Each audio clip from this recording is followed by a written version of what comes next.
De volta com mais informações, mais notícias aqui no canal do Lessa nesta sexta-feira. O Fluminense dando sequência à preparação para o Fla-Flu do próximo domingo, um jogo importantíssimo que pode definir muita coisa no clube. E hoje o técnico Fernando Diniz comandou mais uma atividade no CT e vai contar para esse jogo com retornos importantes, né? Felipe Melo, Guga, Ganso, que cumpriram suspensão pelo terceiro cartão amarelo, voltam normalmente à equipe.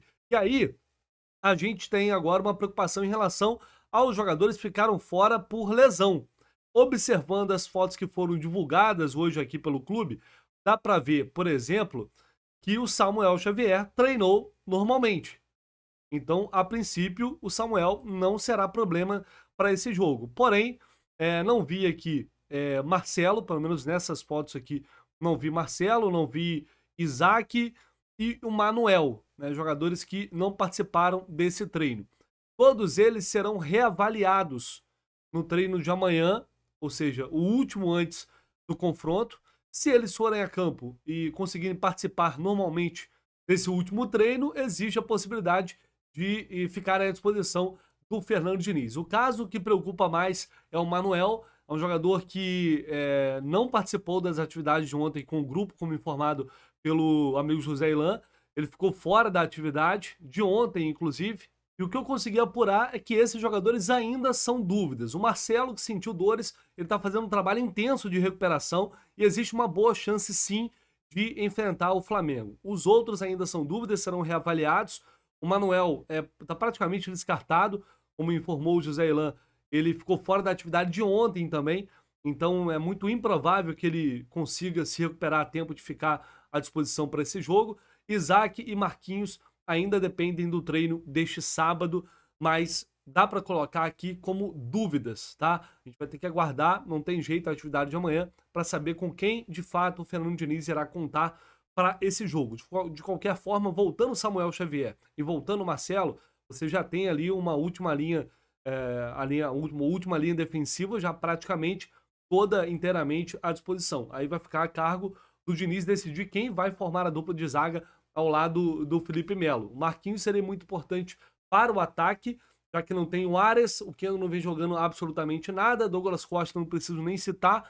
Então, se o Marquinhos não puder jogar, realmente vai ser um desfalque importante. Tive que dar uma pausa aqui na gravação, porque recebi uma informação no momento que estava aqui gravando em relação ao Marcelo, que ele está praticamente, em relação à participação dele no Fla-Flu, ele está praticamente fora do jogo, tá?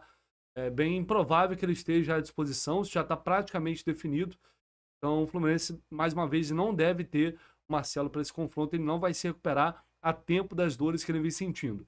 E também, para complementar aqui, o protesto que estava previsto para ocorrer hoje, eu trouxe a informação mais cedo, ele, ao que tudo indica, ocorrerá amanhã no CT.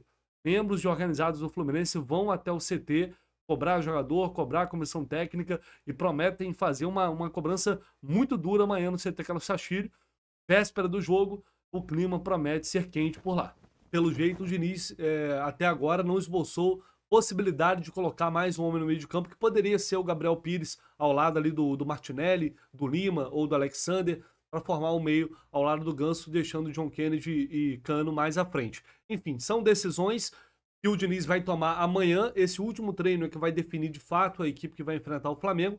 Gera uma expectativa muito grande, porque de fato é um jogo muito relevante para o próprio técnico Fernando Diniz, que inclusive há pouco o jornalista Vene Casagrande informou que a multa do Fernando Diniz está em 14 milhões de reais, a multa rescisória do Fernando Diniz.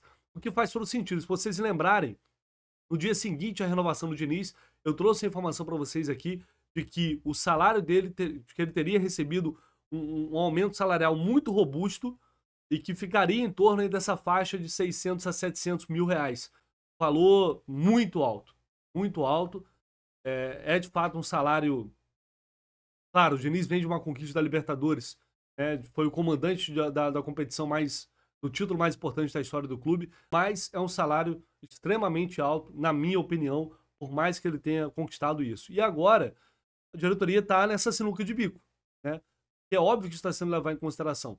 Não somente isso. Inclusive, eu trouxe mais informações para vocês no vídeo da manhã. Quem não assistiu, puder dar uma confere lá. Eu explico por que o Fluminense Neste momento, a diretoria ainda está respaldando o trabalho do Diniz e não há garantia e não há certeza nenhuma de que, mesmo com uma derrota, ele será demitido. Pelo contrário, mesmo se perder para o Flamengo, se for uma derrota, abre aspas aí, em condições normais, a tendência é de que ele seja mantido, mesmo com essa pontuação esdrúxula no Brasileirão. E aí, é claro que a questão da multa pesa muito também. Segundo o Vilela, nosso viajante tricolor, ele informou que o Fluminense chegou a procurar o Diniz para ter uma conversa nesse sentido, mas que o Diniz não quis nem ouvir. Provavelmente para sondar, para ver se o Diniz estaria disposto a abrir mão desse valor, talvez para facilitar uma possível saída. Negociar um valor menor, uma composição, enfim. É uma situação muito complicada, muito complicada. O time não demonstra sinais de reação, vai ficar muito à mercê do que vai acontecer no Clássico, e aí o Diniz vai ter uma chance de mostrar que, de fato, alguns bons momentos que o time teve contra o Cruzeiro não foi o acaso, que ele tem realmente capacidade de tirar o time dessa situação, como a diretoria acredito que tem, mas se isso não acontecer, e pode acontecer na semana seguinte ao jogo contra o Vitória no Maracanã, a pressão vai ser muito grande, muito, muito grande. E aí, se de fato a diretoria em algum momento optar pela demissão, tem esse valor estrondoso, altíssimo, para quitar aí em relação ao Fernando Diniz. É um momento muito difícil, são decisões difíceis, complicadas, mas o Fluminense se colocou nessa situação. Primeiro o time se coloca nessa situação, não jogando absolutamente nada, e a diretoria, e foi aí que eu falei, e teve gente aqui criticando, que não havia necessidade de renovar o contrato naquele momento. Ele ter esperado um pouco mais. O Diniz não está sendo assediado, não sabe, por nenhum clube.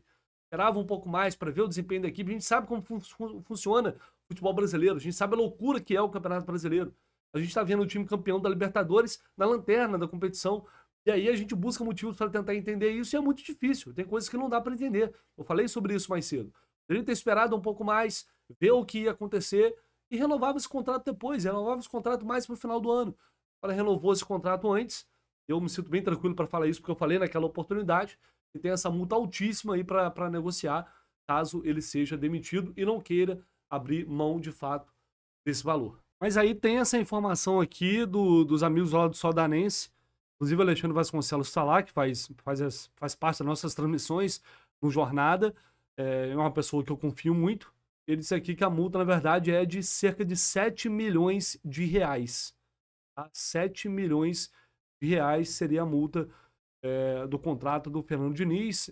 O Melão também, que é outra pessoa que entende muito, que conhece muito bastidores do Fluminense, lá na Rádio Melão, também falou que o valor não estava correto. Então tem essa versão aqui trazida pelo pessoal do Soldanense, que a multa, na verdade, é de 7 milhões de reais. Eu não consegui apurar isso ainda.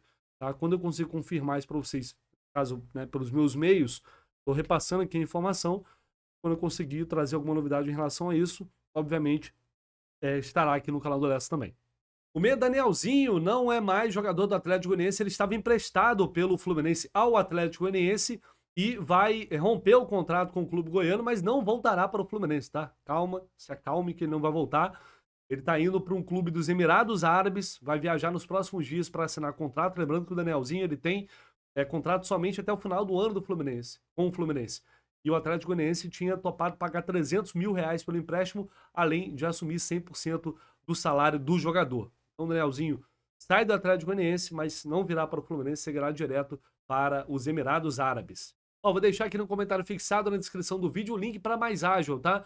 Para que, Lessa? Porque eu quero conhecer a Mais Ágil, porque eu deveria conhecer a Mais Ágil. Porque se você tem um saldo lá no seu fundo de garantia, no seu FGTS, aquela grana que está retida, está parado, você não pode mexer, a Mais Ágil faz isso para você.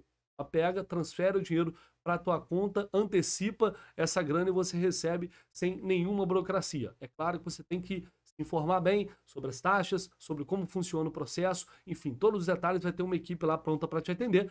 Basta clicar aqui no comentário fixado também na descrição do vídeo. Vai lá na Mais Ágil. Aí faltou uma informação importante aqui sobre o André. O André que vem treinando já há muito tempo nesses últimos dias, vem trabalhando forte, mas ainda é recente, ele ainda está no período de transição.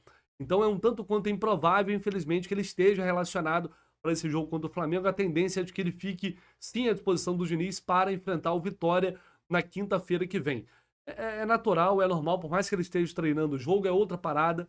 O jogador, quando passa por essa lesão, fica um pouco inseguro. Aconteceu isso com o Alexander, então é super natural. A gente quer logo o retorno do André, mas não adianta precipitar uma volta e depois acontecer outra coisa aí pior. Então a gente tem que esperar um pouquinho mais pela volta dele, mas a tendência é de que na semana que vem, aí sim ele tenha condições de voltar a reforçar o time. Beleza, galera? Não esquece do like, por favor, esqueci de pedir aí, mas se inscreva aí no canal, seu comentário, enfim, toda ajuda é muito bem-vinda aqui, eu conto muito com vocês. Tamo junto, vamos que vamos, e assim que tivermos mais novidades, voltamos com mais informações.